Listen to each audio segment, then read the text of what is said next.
Ms. Mangwiro, thank you very much for your time. Does it disappoint you that there wasn't support for this young woman who is accusing the spokesperson of the governing party of sexually harassing her?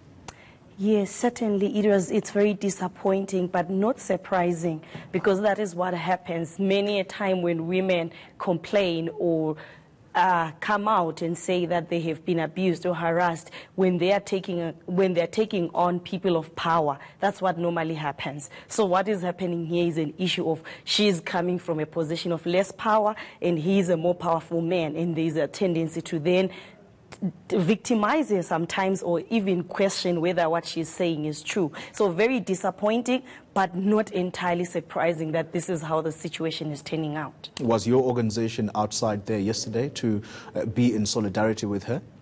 Well, what we did is we were able to issue out a press statement coming out strongly in saying that ANC should really take this issue seriously and do their investigations appropriately, because we are just coming out of 16 days of violence, 16 days against violence against women and children. So what we're saying is it's very unfortunate to say as we end this campaign, we see something like this coming out, and it turns out that this is an issue that was reported last week, and we're only seeing the pressure coming on this week. So we've been saying that certainly the ANC has to make sure that they do due justice to this issue.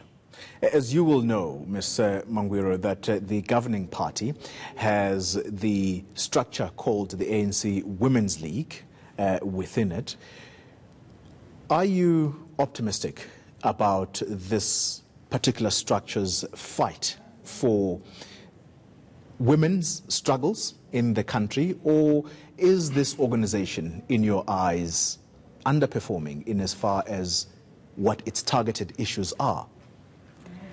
I think, quite frankly, I would say that the organization has not necessarily lived up to what is expected of it. And even now, the fact that there were very few people who came to support this young lady, the question is, where is the Women's League? Because these are the issues that they should be taking up within the organization and ensuring that there is protection of women, you know, and particularly young women are not exposed and vulnerable to power in the way that they are. So I can just hope that following the gender summit that happened and the commitments that were made, I'm just hoping that they will be able to address this issue. But being honest, thus far, they have not lived up to the expectations. The Human Resources Department of the ANC has somewhat been dragged into this saga. The allegation, of course, is that they did try to, work behind the scenes to persuade this young woman to somehow make sure that this matter does not get out in public. In your view, does that aid and abet this whole practice of sexually harassing women, of undermining women in various organizations? How is your view, given what has come out publicly about this particular issue at the moment? Certainly, it's very problematic that the Human Resources were trying to persuade a young lady to drop the charges against such a serious offense. And I think that shows some of the challenges that are involved when it comes to reporting sexual harassment in the workplace, because I can imagine that if HR is telling you or trying to discourage you from reporting, and you have to go against HR, knowing the implications that it may also even impact on your own job security, that doesn't become an easy thing to do. And also understanding the position that the person you are reporting holds and the power that they have even within this HR. So certainly that was an effort to try and abet and condone and cover up something that should not be covered up.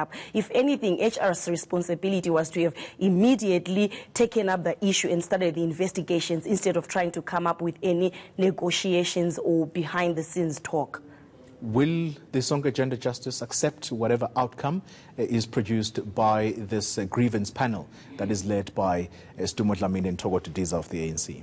I think what is important is not just about whether gender justice will accept, but what is important is, will justice be served for this young woman and many other women in South Africa who continue to face sexual harassment in workspaces and are not able to come out, or for those that are able to come out, they are then chastised and punished for that. So I think what is crucial for us as an organization is to see that justice is done, is to see that this matter is handled appropriately and investigations are done, and the outcome that comes is an outcome that is reflective of a fair process that is unbiased. That is what is important. All right. Thank you very much for your time.